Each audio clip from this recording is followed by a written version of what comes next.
April 4th, 1841, William Henry Harrison becomes the first U.S. president to die in office. But how did Harrison die? And what is his legacy as president? On March 4th, 1841, 68-year-old William Henry Harrison was sworn in as the 9th U.S. president. It was a cold, wet day in Washington, D.C., but Harrison still opted to give a nearly 2-hour outdoor speech.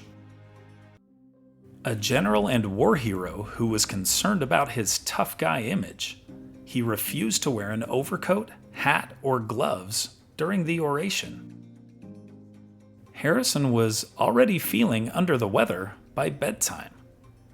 The illness developed into pneumonia.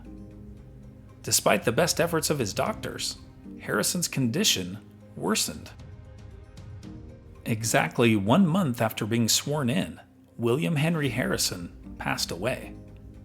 It is the shortest presidential term in U.S. history. John Tyler became the first vice president to assume the presidency mid-term.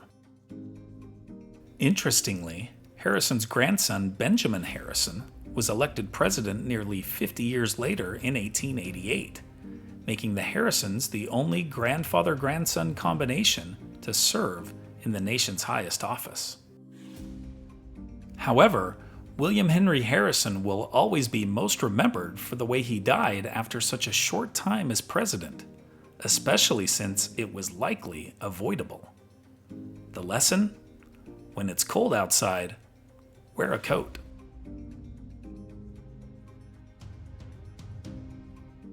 Here are other events that happened today in history. In 1776, General George Washington begins marching toward New York, anticipating a British invasion. In 1933, the U.S. Navy airship Akron crashes off the coast of New Jersey, killing 73 people. In 1949, the US, Canada, and 10 European nations established the Mutual Defense Pact known as NATO. In 1964, the Beatles hold each of the top 5 spots on the US Billboard Hot 100 singles chart. In 1968, Martin Luther King Jr. is assassinated at the Lorraine Motel in Memphis, Tennessee. In 1973, a ribbon-cutting ceremony is held to dedicate the World Trade Center in New York City.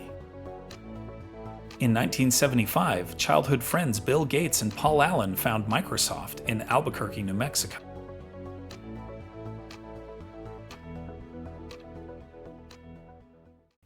And now it's time for our Today in History quiz. In which city did Nirvana frontman Kurt Cobain die? Seattle? San Francisco? Los Angeles? Or San Diego? Liked learning about the death of William Henry Harrison? Then you'll love this one about when John F. Kennedy's remains were moved to their final resting place more than 3 years after his death. Tap the screen to keep the story going on Today in History.